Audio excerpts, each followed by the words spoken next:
Anthony, you are a cloud developer advocate, which I'm assuming has something to do with development? Yep, so we represent different developer communities.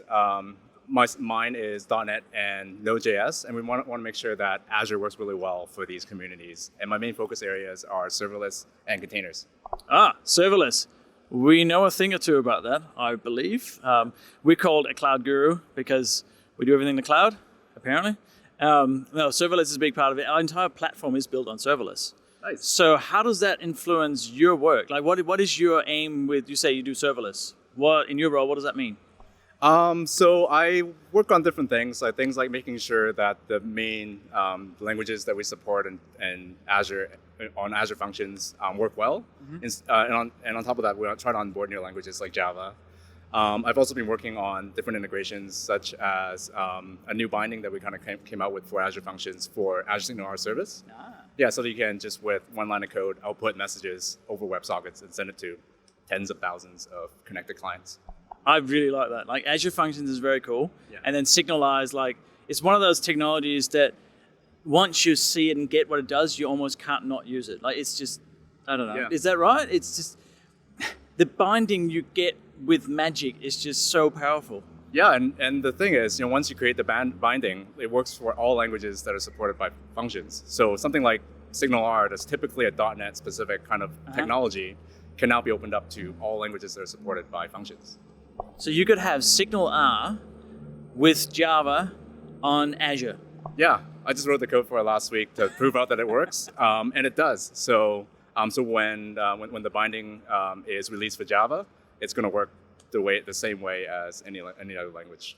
That's fantastic. Yeah. So I also know you do container stuff, which is kind of like in the serverless area, I guess. It's so very closely connected.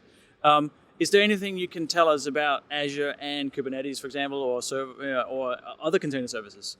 Yeah. So you mentioned containers and serverless are kind of getting, are somewhat related. I think the lines are kind of become more and more blurred as we go forward. So on Azure, we have Azure Container Instances, or ACI.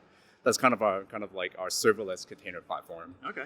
In terms of Kubernetes, we have Azure Kubernetes Service. Yep. And that's a really easy way to stand up a Kubernetes cluster. All the control plane nodes are managed for you, and you don't pay for them. So you only pay for the machines that your workloads are running on. But that's still not serverless quite yet, because you're still paying for the VMs that are running your workloads. Yeah. So what we're working towards is actually moving towards a more serverless way of running Kubernetes and using a technology called virtual nodes.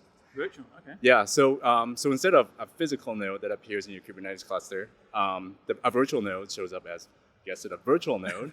So Kubernetes thinks it's a node that has infinite capacity, but when you place workload on there, instead of actually putting it onto a physical node in your cluster, your workload actually gets placed onto ACI.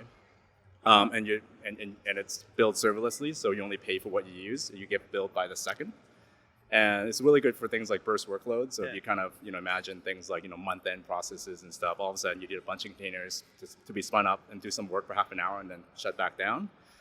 Instead of spending a bunch of servers to do it, you can now use something like virtual nodes to do that. So we're really excited to kind of see how this technology progresses. Yeah, that's very cool. I have not heard of virtual nodes before, so that's really cool. Absolutely.